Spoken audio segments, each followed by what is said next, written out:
Inalok ni Congressman Leandro Leviste na maging state witness ang district engineer ng DPWH na inihabla niya dahil sa umano'y panunuhol. Alamin kung bakit sa report ni Ian Cruz. Engineer, bakit po kayo may dalang 3 million?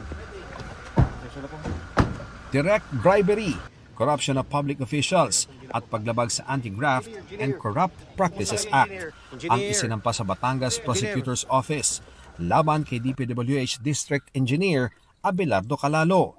Tinangka-umano niyang magpadulas kay Batangas 1st District Representative Leandro Leviste para wag nang imbestigahan ang mga flood control project sa distrito. Sabi ni Leviste, ipinaliwanag daw ni Calalo na nakasanayan ng di dumaan sa bidding ang DPWH project sa distrito. Congressman na raw ang namimili ng kontraktor na magbibigay ng SOP o Standard Operating Procedure. May isang kontraktor na handa na raw mag-withdraw ng initial na 15 million pesos cash para sa akin kinabukasan.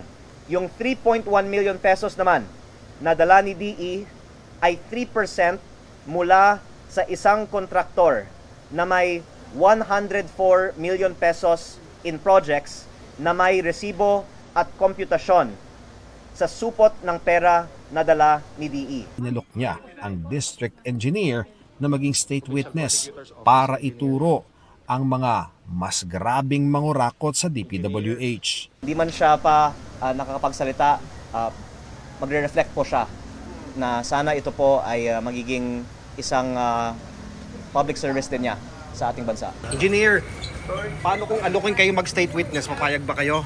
No comment, no comment. Attorney, kung alokin po siya. Matapos mabunyag ang ginawa ni Calalo, kasama na rin sa iniimbestigahan ng Senado ang aligasyong naging bagman at legman ng mga kontratista ang ilang DPWH district engineer. Nagbabala na si Senate President Cheese Escudero na ipapaaresto niya ang mga ipinasubbi ng 10 pinakamalalaking kontratista ng flood control project ng gobyerno na nang ghost o di sumipot sa unang pagdinig ng Senate Blue Ribbon Committee. Sa September 1 ang susunod na hearing.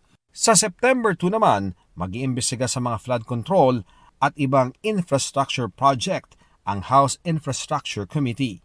Ipatatawag ang top 15 contractors na inilista ni Pangulong Marcos, pati mga opisyal ng DPWH. Si DPWH Secretary Manuel Bonoan, iginiit na di siya nakinabang sa anumang infrastructure project. Absolutely on my part. No, I don't tolerate this kind of attitude. That's why I'm filing all the charges against anybody who are involved after these ghost projects that have been discovered by the President.